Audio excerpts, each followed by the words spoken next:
नमस्कार मित्रांनो, नरकातला स्वर्ग या पुस्तकाचं प्रकाशन झालेलं आहे. आपले शिवसेनेचे संजय राऊत यांनी ते लिखाण केलेलं आहे. त्या पुस्तकाचं लेखक ते आहेत आणि या पुस्तकामध्ये त्यांनी बाळासाहेब ठाकरे, शरद पवार, अमित शहा, नरेंद्र मोदी या सर्वांबद्दल त्यांच्या राजकीय प्रवासात त्यांना आलेले अनुभव याबद्दल त्यांनी सांगितलेलं आहे. आणि हे सर्व बघता एकंदरीत पूर्ण म्हणजे महाराष्ट्र पुन्हा आता राजकारणामध्ये ढवळून निघालेला आहे.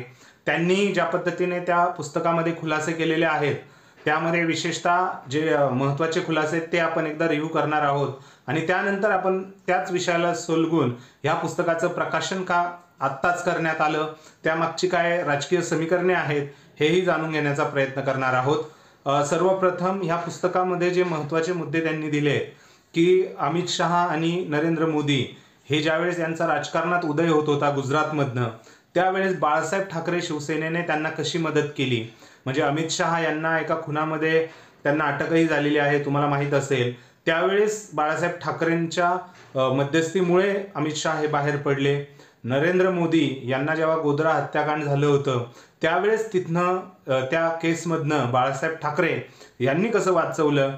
शरद पवार यांच्याविषयी बाळासाहेब ठाकरे यांच्या राजकीय कारकिर्दीत जे आलेले अनुभव आहेत ते त्यांनी सांगितलेत. स्वतः संजय राऊत यांच्यावरती ज्यावेळेस शिवसेना पक्ष फुटला त्यानंतर माझ्यावरती आणि त्यांच्या सहकाऱ्यांवरती ईडीची कारवाई झाली आणि त्यामधनं मी बाहेर कसा पडलो आणि त्यावेळेसचा ॲक्च्युअल घटनाक्रम त्यांनी सांगितलेला आहे. एकनाथ शिंदे यांनी मला फोन केलेला आणि अमित शहा यांच्याशी मी बोलतो असंही त्यांनी सांगितलेलं. म्हणजे एका प्रकारे सेटलमेंटसाठीच त्यांनी एकनाथ शिंदे यांनी मला फोन केलेला असं त्यांनी सांगितलं. मी अमित शहा यांना चिडून फोन केलेला की माझ्या लोकांना काय अटक करायची असेल तर मला अटक करून मला हे सजा द्या, म्हणजे काय करायचं ते करा, पण माझ्या जवळच्या लोकांना त्रास देऊ नका असं त्यांनी पुस्तकामध्ये एकंदरीत सांगण्याचा प्रयत्न केला. हे बघून नक्कीच राजकारणात थोडीशी उलथापालथ झालेली आहे. मेजरली जे पक्षफुटी हे प्रकरण घडलं त्याबद्दल तर अजून स्पष्टता आपल्याला येते, स्पष्टोक्ती येते. कारण ह्या गोष्टी सहजासहजी घडत नाही, त्यामागे खूप प्लॅनिंग असतं, खूप बॅकिंग असतं आणि ह्या बॅकिंगमध्ये जे काही घडलं आपण फक्त ईडी या संस्थेचा कसा वापर करण्यात आला हे आता त्यातनं अजून स्पष्ट होत आहे. परंतु कुठेतरी संजय राऊत यांनी जे लिहिलंय ते महापालिकेच्या स्वराज संस्थेच्या आता ज्या निवडणुका येत आहेत मुंबईमध्ये, स्पेशली मुंबईमध्ये मराठी माणसाचा स्वाभिमान परत पुन्हा एकदा त्याच्यावर हात घालण्याचा प्रयत्न शिवसेनेने केलेला आहे. म्हणजे आपण जे म्हणतो की एक भावनिक साथ देण्याचा प्रयत्न केलेला आहे. एकनाथ शिंदे यांची शिवसेना फुटली त्यावेळेस ते गद्दार होते.